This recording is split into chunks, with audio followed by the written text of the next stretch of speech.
Friends, நீங்கள் உங்களை வந்து ஒரு போலீஸ் ஆஃபீஸர்னு நினச்சிக்கோங்க. ஒரு இடத்துல ஒரு கொலை நடந்திருக்கு. ஸோ அங்கேருந்து நமக்கு சில சாம்பிள்ஸ் கிடச்சிருக்கு. ஓகேங்களா? ஸோ இதை யூஸ் பண்ணி நம்ம யார் குற்றவாளி அப்படிங்கிறத கண்டுபிடிக்க போகிறோம். சரிங்களா? ஸோ உங்களுக்கு முன்னாடி ஒரு 4 மாதிரிகள் வச்சுருக்காங்க. மாதிரிகள்னா சாம்பிள். சரிங்களா? அந்த 4 மாதிரிகள்லேருந்து ஒரு மாதிரியை தான் நீங்கள் செலக்ட் பண்ணணும். ஸோ அதை வச்சு தான் மரபணு பரிசோதனை பண்ணி குற்றவாளி யாருங்கிறத கண்டுபிடிக்கணும். சரிங்களா? ஸோ 4 மாதிரிகள் என்னென்னு நான் சொல்கிறேன். முதலாவதாக இருக்கிறது இரத்த சிவப்பணுக்கள். ஓகேங்களா? ஸோ ரெண்டாவதாக இருக்கிறது தட்டையணுக்கள், பிளேட்லெட்ஸ்ன்னு சொல்லுவாங்கள்ல, இந்த டெங்கு பேஷண்ட்ஸ்க்கு கூட கம்மியாகுமே அந்த செல்லு.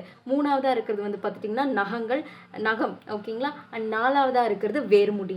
ஓகே, ஸோ இதுதான் அந்த 4 மாதிரிகள். இதிலிருந்து நீங்கள் ஒரே ஒரு மாதிரியை மட்டும்தான் செலக்ட் பண்ணணும். நீங்கள் ஒரு போலீஸ் ஆஃபீஸராக இருக்கீங்க. ஸோ நல்லா யோசிச்சு செலக்ட் பண்ணுங்கள். அதிலிருந்து மரபணு பரிசோதனை பண்ணால் குற்றவாளியை நம்ம கண்டுபிடிக்கலாம். ஸோ எஸ், செலக்ட் பண்ணுங்கள். செலக்ட் பண்ணிட்டீங்களா மக்களே? என்ன செலக்ட் பண்ணீங்க? ரத்த சிவப்பணுக்களை செலக்ட் பண்ணியிருந்தீங்களா?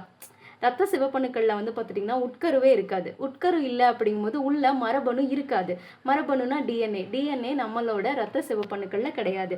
அதே மாதிரி தட்டையணுக்கள் செலக்ட் பண்ணியிருந்தீங்கன்னா அதுவும் தப்பு தான். அதுக்குள்ளேயும் வந்து பார்த்துட்டிங்கன்னா டிஎன்ஏ இருக்காது. மூணாவது இந்த நகம் வந்து பார்த்துட்டிங்கன்னா ஒரு இறந்த செல் தான். ஸோ அதுக்குள்ளேயும் வந்து பார்த்துட்டிங்கன்னா நம்ம நியூக்ளியஸாக பார்க்க முடியாது.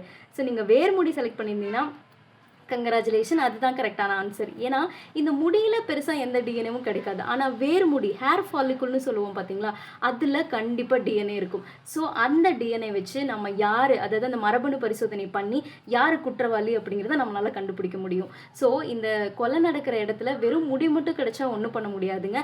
அந்த முடியோடு சேர்ந்து அந்த ஹேர் ஃபாலிக்குல்னு சொல்லுவாங்கள்ல, வேர்முடியோடு கிடைச்சா குற்றவாளி யாருங்கிறத ஈஸியாக கண்டுபிடிக்கலாம்.